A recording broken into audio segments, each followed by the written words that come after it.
So match பாத்தீங்களா? பார்த்தேன். So தோத்துட்டாங்களே, இது உங்களோட கருத்து என்ன? நான் ஆக்சுவலி பஞ்சாப்க்கு தான் சப்போர்ட் பண்ணேன். பட் சிஎஸ்கேவும் வந்து பிடிக்கும். பட் வந்து கொஞ்சம் பேட்டிங் வந்து ஸ்ட்ராங் பண்ணணும். அப்படி இருந்தா நெக்ஸ்ட் மேட்ச் எல்லாம் ஜெயிக்கலாம். பட் இல்லனா அவ்வளவுதான், லாஸ்ட் இயர் மாதிரி தான். இப்ப சிஎஸ்கே சைடு என்ன வீக் நினைக்கீங்க? பேட்டிங்கா பவுலிங்கா? பேட்டிங் பவுலிங் கூட ஓகே. பட் வந்து பேட்டிங் வந்து யாருமே ஸ்ட்ராங்கா இல்ல. சஞ்சுவும் இன்னைக்கு வந்து ஃபர்ஸ்டே 4 ரன்ஸ்லயே அவுட் ஆயிட்டாரு.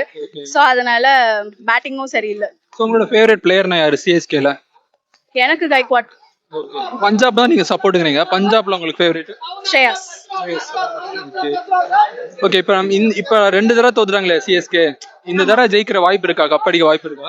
அதுதான் நெக்ஸ்ட் வீக்ல வந்து தோனி வருவாருன்னு சொல்லியிருக்காங்க. மேபி தோனி கேப்டன்சி பண்ணா கொஞ்சம் ஏதாச்சும் சேஞ்சஸ் இருக்கும்னு எதிர்பார்க்கலாம். ஆமா, சோ அதான் அவர் வரணும்.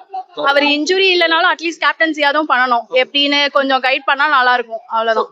நான் சிஎஸ்கே சொல்றேன். இப்போ உங்களோட ஃபேவரட்னா யாரு? இந்த தடவை இவங்க கப் அடிச்சா நல்லா இருக்கும்னா பஞ்சாப் தானா?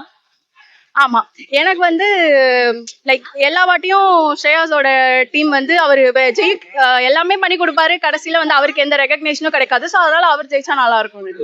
ஸ்ரேயாஸ் தான் உங்க favourite? Okay, thanks madam. Thank you.